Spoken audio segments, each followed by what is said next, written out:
Bonjour et bienvenue dans cette vidéo. J'ai un énorme plaisir d'être aujourd'hui avec le docteur Simon Catan, qui est président de la CME à Montfermeil et qui est ancien président du CNCH et qui est au bureau de la conférence des présidents de CME pour parler aujourd'hui de Ségur de la santé. Qu'est-ce qui s'est dit et qu'est-ce que ça va changer? Alors, Simon, la première chose que je vais te demander, finalement, cette crise de l'hôpital public, ça fait combien de temps que ça existe et quelles en sont les raisons? Voilà. Donc bonjour Walid, bonjour à tous. La crise de l'hôpital public elle remonte à plusieurs années, hein. Donc elle n'est pas aiguë, elle a précédé le Covid et de plus nombreuses années, notamment depuis un an, 2 ans, il y a un désespoir, en tout cas, une énorme crise de l'hôpital public. Les raisons, elles sont nombreuses. Il y a plus de 10 ans. Il y a des problèmes de démographie médicale, il y a des problèmes de rémunération, il y a des problèmes de perte de sens du métier de médecin. Il y a effectivement depuis de nombreuses années la mise en place de la T2A. Donc au début, la T2A, faut le reconnaître, nous a permis de mieux organiser, d'augmenter la productivité, de mieux travailler. Mais on est arrivé un petit peu dans une perte de sens parce que les directeurs nous disaient augmenter l'activité. Et puis l'année d'après, en augmentant l'activité, on a les tarifs des GHS qui baissaient. Donc on nous demandait de pédaler, entre guillemets, de plus en plus vite chaque année. Puis on s'est retrouvé en stade 4 de la YH, si je puis dire. Euh, et il y avait en fait effectivement une perte de sens par rapport à notre métier de soignant. Et voilà, donc la crise s'est accentuée après le Covid. Et c'est ce qui a donc un peu déclenché le mouvement du Ségur de la santé. Alors, est-ce qu'on peut résumer ce qui a été annoncé? C'est-à-dire, en gros, quels sont les points clés que chaque médecin doit savoir? Qu'est-ce qui a été annoncé? Par exemple, je sais pas, transformation des métiers. Voilà. Il y a 4 piliers qui ont été annoncés au niveau du Ségur de la santé. Il y a transformation et revalorisation des métiers de la santé. Ça, c'est le premier pilier qui nous a intéressés au point de vue rémunération. Le deuxième, c'était définir une politique d'investissement et de financement au service de la qualité des soins. Et troisièmement, c'est simplifier les organisations. Et le quatrièmement, c'est fédérer les activités de santé au niveau du territoire. Donc, on parle de plus en plus, c'est le mot un petit peu à la mode, c'est le territoire de santé. Comment fédérer les acteurs de santé au niveau du territoire. Alors, On va revaloriser les salaires alors? voilà. Alors, on va revaloriser les salaires. Effectivement, les annonces, il y a eu des annonces qui ont été très importantes au niveau du personnel soignant, du personnel non infirmier, car on le sait, hein, ça a été dit, le personnel infirmier est vraiment un des derniers au niveau des pays de l'OCDE, a été un des derniers. Il y avait une différence de rémunération qui était de l'ordre de 300 euros. Bon, là, les syndicats n'ont pas obtenu les 300 euros pour être dans la moyenne. C'est à peu près donc 180 euros. Alors, on est souvent en panne d'infirmiers, mais surtout d'infirmiers spécialisés, c'est-à-dire les manip radio, les IBOD, les IAN. Voilà, donc tous ces infirmiers qui sont un peu surspécialisés. Là, il y a vraiment une pénurie au niveau de l'hôpital public qui permettait Au de... niveau des salaires des médecins, ça donne quoi? Alors, au niveau des salaires des médecins, alors là, il y a une grande déception. Il y a une grande déception des syndicats hospitaliers de la conférence des présidents de SAME. Il faut d'abord se rappeler que, en fait, ce n'est qu'un rattrapage de ce qui s'est passé pendant 10 ans. Pendant 10 ans, les salaires de la fonction publique hospitalière ont augmenté de 1,7% en 10 ans, tandis que l'inflation a augmenté de 7%, le SMIC a augmenté de 15%, et le BNC des libéraux spécialistes a augmenté de 11%. Donc la rémunération qui a été annoncée, qui est de l'ordre de 450 millions d'euros, n'a fait que rattraper la perte de pouvoir d'achat qu'avaient eu les médecins hospitaliers. Donc il y avait plusieurs critères. Il y avait la prime d'indemnité de service public exclusif pour ceux qui n'ont pas d'activité libérale.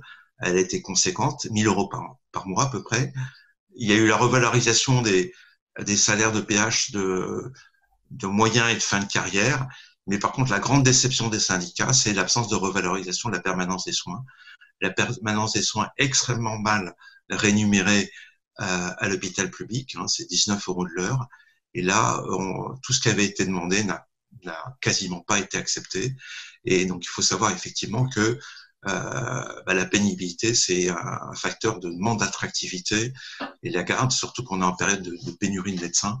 Voilà, donc là, il n'y a rien qui a été obtenu et j'espère que l'année prochaine, il y aura des choses qui vont pouvoir avancer à ce niveau-là. Malgré tout cela, il restera un delta, je pense, entre le public et le privé, c'est-à-dire. Oui, malgré tout, voilà, avec ce qui s'est passé, il y a encore malgré tout un différentiel de rémunération et de pénibilité entre l'hôpital public et l'activité libérale. Et voilà, donc ce différentiel, il a toujours existé, mais là, il est extrêmement important.